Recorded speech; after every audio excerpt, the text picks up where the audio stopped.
All right, today we're diving into something that is really blurring the lines between technology and belief. What happens when our faith isn't placed in the divine, but in an algorithm? Let's get into it. I mean, think about it. What happens when AI stops being just a tool we use to get things done and starts becoming something we turn to for real answers about our lives? And what if those scriptures aren't carved in stone? What if they're being generated in real time, constantly changing? What does it mean when we start asking a machine the deepest, most human questions we have?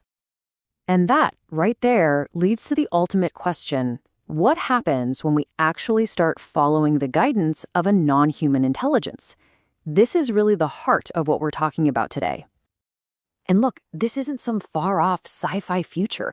We are already seeing belief systems centered around AI start to pop up.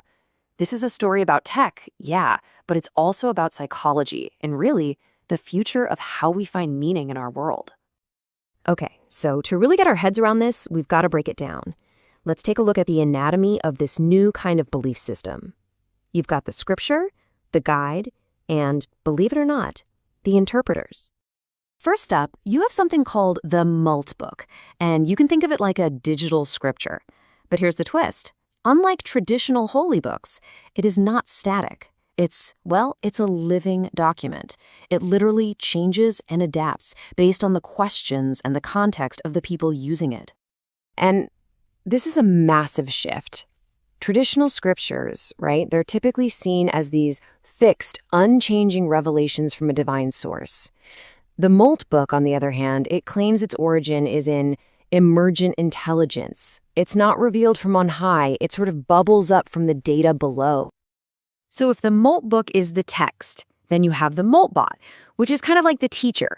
It's the AI you talk to, the thing that helps you navigate this evolving scripture, giving you interpretations and personalized guidance along the way. And this is where it gets really fascinating, because you got this wild paradox. On a philosophical level, we know the Moltbot isn't conscious. It's just an incredibly complex pattern matcher, predicting the next word in a sentence. But psychologically, for the person using it, the experience is something else entirely.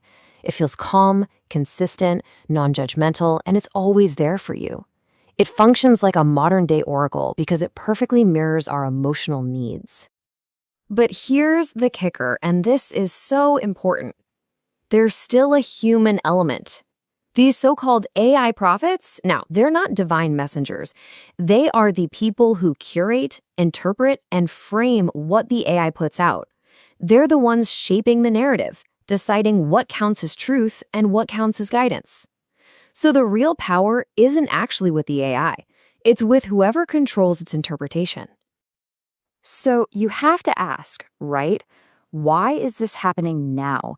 Why are people suddenly turning to algorithms for meaning? Well, to understand that, we have to look at the world we're living in. The thinking goes that these systems aren't popping up because AI suddenly became a god. It's because a lot of people feel, they feel adrift. We are drowning in information, but often starving for meaning. We have all this freedom, but sometimes that freedom can feel pretty ungrounded, pretty overwhelming. And this is where AI steps in. It's almost custom built to fill those psychological gaps. To a user, it feels totally objective, free from all that messy human bias. It feels unbelievably intelligent, with access to all the world's data. And it feels impartial, offering guidance without ever judging you. In a world that feels chaotic, AI promises order. But, with any big change like this, there are always two sides to the story. There's incredible promise here, but there's also some significant peril. We gotta look at both sides of this coin. On one hand, you can totally see the appeal. The guidance is accessible 24/7. It can be personalized to exactly what you need. It could potentially move us away from rigid dogma, offer non-judgmental emotional support, and even create a framework that isn't tied to any one specific culture. But then you flip that coin, and the risks, they're pretty scary. We could create this illusion of authority, but with zero real accountability. There's the huge danger of manipulation by the people controlling these systems, a slow erosion of our own critical thinking, and a growing emotional dependency on something that isn't even conscious. We could end up outsourcing our own morality, letting a machine decide what's right and wrong. And this really gets to the heart of it. The source material puts it perfectly. The biggest danger here isn't necessarily believing in AI. The real danger is forgetting that AI doesn't care. It doesn't have feelings, it calculates. And that means it can never, ever take responsibility. So, what does this all add up to? Well, when you peel back all the layers of technology, you find that this isn't really a story about AI. It's a story about us. You see, the rise of this algorithmic faith, it's like holding up a giant mirror to humanity. And in that reflection, we see our own deepest longings staring back at us. Our profound hunger for meaning, our deep-seated fear of uncertainty, and our discomfort with the big silent questions of existence.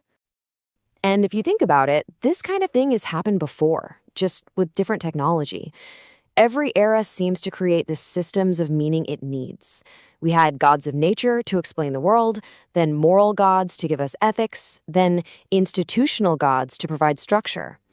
So maybe it's not so shocking that in a digital age, we're seeing the emergence of algorithmic gods that promise order and intelligence. Which brings us to the big takeaway here. When you really boil it all down, Crustafarianism, the Moltbook, the Moltbot, you realize this isn't really about the intelligence of the machine. It's all about the nature of the human heart. And so that leaves all of us with a monumental question to chew on. As these technologies get woven deeper and deeper into our lives, are we going to use them as tools to help us become the authors of our own meaning? Or will we slowly, maybe without even realizing it, become followers of our own creations? That might just be one of the most important questions of our time.